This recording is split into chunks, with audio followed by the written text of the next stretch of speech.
Hey guys, welcome to my channel explore with Sitara. ఈరోజు మా ఇంట్లో యమ్మీ యమ్మీ గోంగూర చికెన్ చేయబోతున్నాం.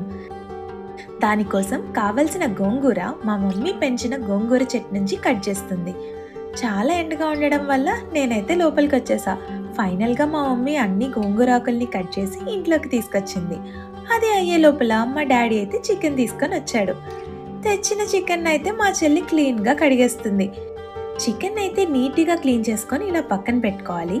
తర్వాత కడాయి మీద స్టవ్ పెట్టి అందులో ఆయిల్ వేసి కొంచెం జీలకర్ర వేశాక వాష్ చేసిన గోంగూరని అందులో వేసుకొని బాగా కలుపుకోవాలి. ఇలా మొత్తం దగ్గరికి అయ్యాక వేరే ప్లేట్లోకి తీసి పక్కన పెట్టుకోండి. తర్వాత అదే ప్యాన్లో ఆయిల్ వేసుకొని మసాలా దినుసులన్నీ వేసుకోండి. బిర్యానీ ఆకు కూడా వేసి కొంచెం ఫ్రై అయ్యాక చికెన్ అందులో వేయండి. లో ఫ్లేమ్లోనే పెట్టి బాగా ఫ్రై అవ్వనివ్వండి. ఇలా వాటర్ అంతా బయటకు వచ్చేయాలి. అంత లోపల ఆనియన్స్, టమాటో, అల్లం, వెల్లుల్లి ఇంకా ఇందాక ఫ్రై చేసిన గోంగూర కూడా మిక్సీ గిన్నెలో వేసుకొని బాగా పేస్ట్ లాగా గ్రైండ్ చేసుకోవాలి. తర్వాత మన చికెన్ నుంచి వాటర్ ఇలా బయటకు వచ్చే టైంలో కొంచెం కరివేపాకు వేసుకొని ఉప్పు, కారం, పసుపు, జీరా పౌడర్, కొరియాండర్ పౌడర్ ఇవన్నీ కూడా వేసుకొని బాగా కలుపుకోవాలి.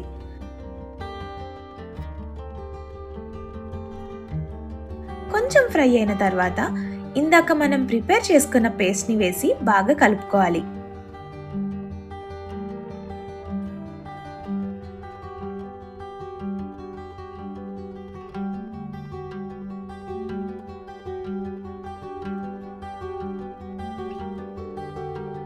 ఇలా కర్రీ అంతా దగ్గరికి వచ్చిన తర్వాత వేడి వేడి అన్నంతో వేడి వేడి గోంగూర చికెన్ కర్రీ తింటే ఉంటుంది. చెప్తుంటేనే నాకు మళ్ళీ నోరూరిపోతుంది, అంత బాగుంటుంది. మీరు కూడా ట్రై చేసి ఎలా వచ్చిందో నాకు కామెంట్ బాక్స్లో కామెంట్ చేసి చెప్పండి. మీకు వీడియో నచ్చినట్టయితే లైక్ చేయండి, కామెంట్ చేయండి, షేర్ చేయండి అండ్ ఆల్సో నా ఛానల్ని సబ్స్క్రైబ్ చేసుకోండి. Thank you for watching.